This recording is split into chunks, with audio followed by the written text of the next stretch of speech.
Hello bookworms! Today I'm going to be doing my 4th recent reads video of the year. So these are the next 5 books that I have completed. It's taken me a while to get to this one, but it's partially because I've been reading such big books lately, so I've definitely been completing less books, but spending just as much time reading as normal. So the first of those big books that I'm going to talk about is House of Earth and Blood by Sarah J. Maas. This is Sarah's new book. It's an adult book and it's the first book in the Crescent City series. I truly loved this book. Like, it was absolutely incredible. I will say that going into it, it took me about 100 pages to really get invested in the story. There are 816 pages if I'm remembering correctly. So once we hit that 100 page mark, then I was like fully into it. But I think why I struggled in the beginning is because the first 100 pages were basically the synopsis of the book. So I knew not to get attached to certain people, and also I'm not a huge fan of werewolves, so that was also a struggle. But once we got past all of that stuff and we moved into the actual murder mystery part of it, then I felt totally invested. So in this book, we are following Bryce, and Bryce's best friend was brutally murdered. So Bryce has been dealing with grief for quite a while. When things really start to pick up in the novel, there's a murder or a couple of murders that happen that very closely resemble what happened to Bryce's best friend. So they realize that they probably imprisoned the wrong person and that the murderer is actually still out there. So Bryce teams up with this angel named Hunt, and the two of them have to figure out exactly what happened, and it's so good. Both of them are dealing with grief in different ways. Bryce is still really dealing with the loss of her best friend. Hunt is dealing with the loss of his great true love of his life. The way that the two of them interact and the way that the two of them help heal each other and help them through that loss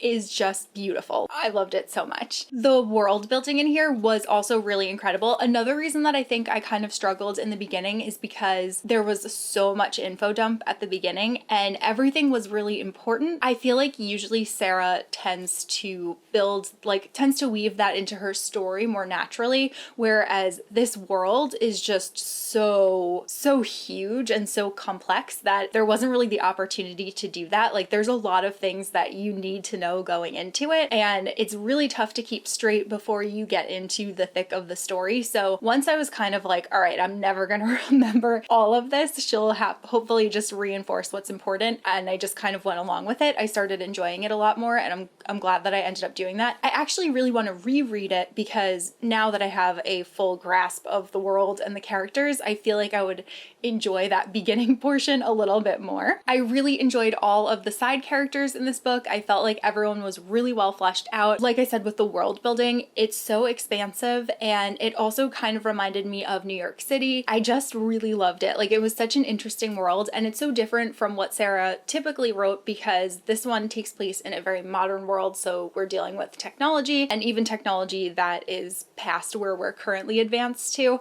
So that was pretty interesting, and I really liked the role that it played in the story. And I felt like the climax of this novel was like 200 pages, if you can even believe that. It just kept escalating more and more and getting more and more exciting, and I was like, how is this even possible? My heart has been racing for like an hour because I'm so nervous about what's happening. I truly love this.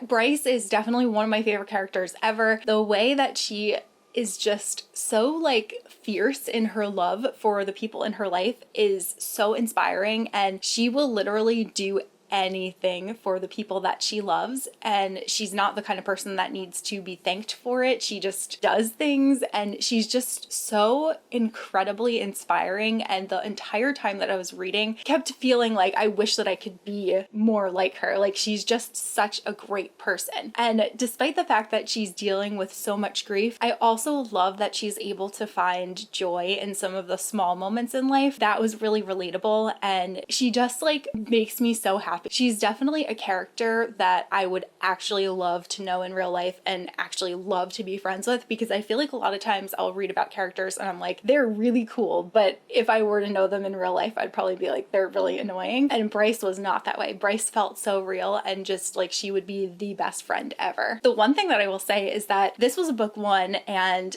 things got really crazy at the end. So I have no idea where Sarah's gonna go from here, how she could possibly make the stakes any higher than they were in this book. Like, I have no doubt that she'll do it, but wow.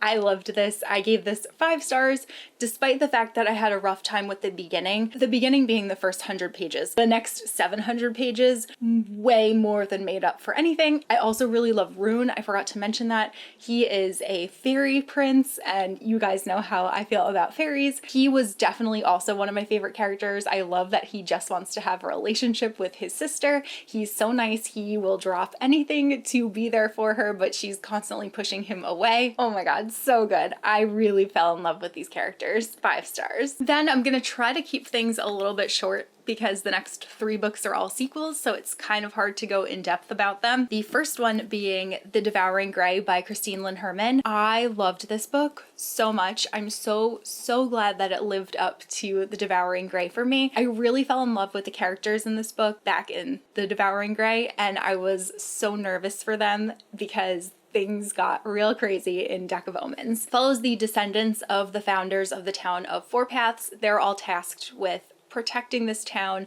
because there is a threat in the woods called the Beast, and the Beast has been kind of wreaking havoc on the citizens. So the citizens of the town are also kind of revolting against the founders and not putting them on a pedestal the way that they used to. So that's what they were more dealing with in the first book, and in this book things have really kind of escalated, and all of the founders, who typically have some alliances but don't all get along, really need to work together in order to get rid of this threat. Things came together in a really exciting way. Once I got into the story, which was pretty quickly, I couldn't put it down, and I basically read the whole thing in one sitting. It's so hard to pick a favorite character in here because I feel like they're all so well done, but I really love Harper and I really love Isaac. They're like my 2 favorites if I absolutely had to choose. The adults were a little bit more involved in this book than they had been in the past book, but they understand at some points that they need to take a back seat to the teenagers who are really trying to right the wrongs of the original founders. This one was just as atmospheric as the first book. I really loved spooky forests, and this totally delivered on that front for me. I think the writing is really beautiful and really digestible. It's something that I basically flew through because I was just so enthralled in the story and the world. Initially, the series was compared to The Raven Boys and Stranger Things, and I could see a little bit The Raven Boys like with the first book, but I didn't really get the Stranger Things comparison. But I will say that I definitely saw it way more in this second book. I felt like there were a bunch of parallels to Stranger Things. Well, I don't want to spoil anything, but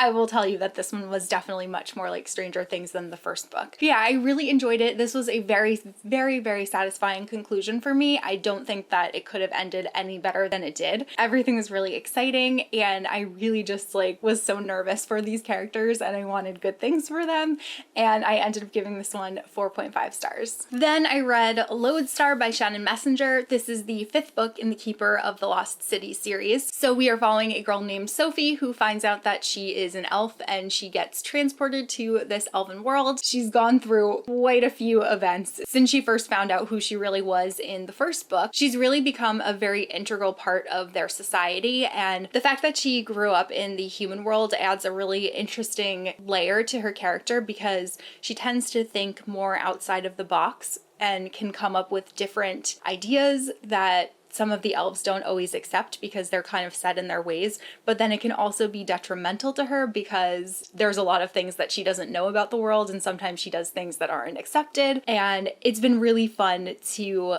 follow her on this journey and to watch her story unfold. She's basically like the chosen one, but I really adore her entire group of friends. The cast of characters that have come together to fight this terrorist group within their world is the best. Like, they are so awesome. There is a character that I really want Sophie to be with. So one thing that I will say is that this book was really tough on my ship. The character that I really love made some really tough choices, and there were so many moments where they would interact and then he would do something and I would just be like, oh no, like, can you just not, like, can you stop? please. I think everything will work out in the end, but it was really rough reading those different things between them. This book was basically book 5 of Harry Potter, and this is book 5 of this series too, so there was a little bit more angst in here. There were some really heartbreaking things that happened. One of them I 100% saw coming, but once I realized it, I was like, oh no. And I was definitely crying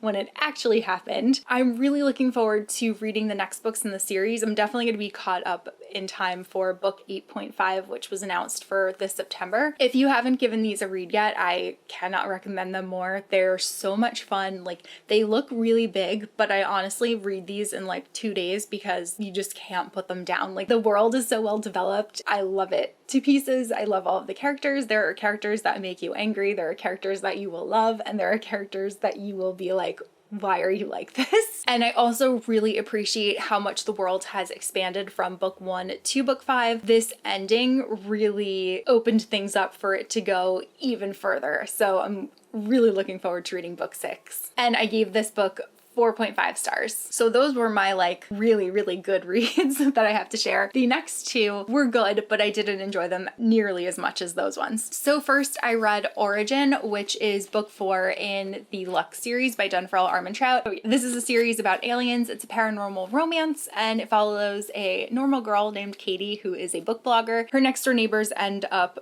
being Luxon, which is an alien race, and she gets intertwined with them, and her and Damon end up falling in love. I really enjoyed their story arc over the course of the books that I've read so far. I only have 1 to go. Again, it is the 4th book, so I obviously don't want to spoil anything, but I can say that I had a really mixed feelings on this installment in the series because I didn't really like the first half of the book because of the setting. I much preferred when they were in their small town and like going to high school and that kind of stuff. In this one, they're in another place for a while, and it just wasn't the atmosphere that I wanted them to be in, and it wasn't appealing to me. I felt like the characters didn't have as much opportunity to grow because of the supervision that they were under, I want to say. It is so hard to dance around what I'm really trying to say here. So I didn't enjoy that aspect of it, but then I would say the last 50 to 100 pages I did really enjoy, and things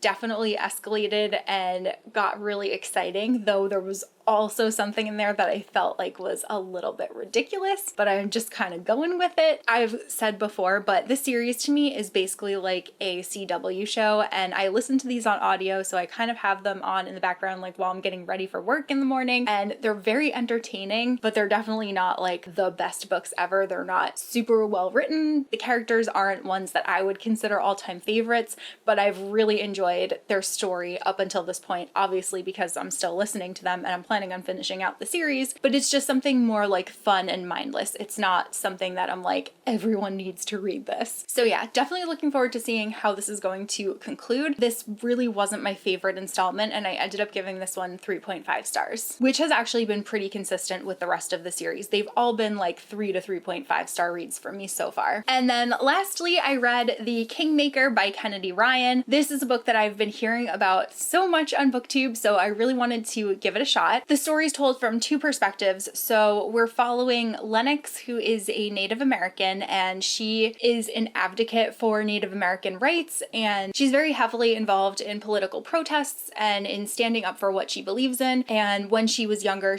her mother was very similar, but she ended up losing her mother. Her mother got kidnapped, and they believe she was killed, but they never got any closure on her case. And the local government was not very responsive or helpful in trying to pursue any kind of case related to her mother, and this is something that happens quite often, so that's led to Lennox being such an advocate for their rights, and that was really inspiring. And then the other perspective that we're following is Maxim Cade, and Max is the son of a very wealthy oil tycoon. His father is basically the biggest jerk in the entire world. Like, every single time that he's on the page, it's incredibly frustrating because he is so small-minded and just really an awful human being. Like, he is probably the most selfish character that I've ever read about. Like, he was truly, truly awful. Max is someone that is really interested in finding alternatives to the energy industry and seeing more natural ways that we can power things. So he's kind of in direct competition with his father, and him and his father have a really volatile relationship. They never get along. Max has taken steps to really be the one that is paying his own way and not relying on his father for things. So Max and Lennox end up meeting each other at a protest where Lennox is protesting the pipeline that Max's dad is trying to lay in her town, which would disturb sacred land and also could potentially infect their water supply. The two of them end up meeting. They have an instant attraction, but Lennox is a little bit young at this point, so they part ways without ever expecting to see each other again. And then they end up running into each other years later, and the two of them remember each other. They kind of fall instantly in love and start this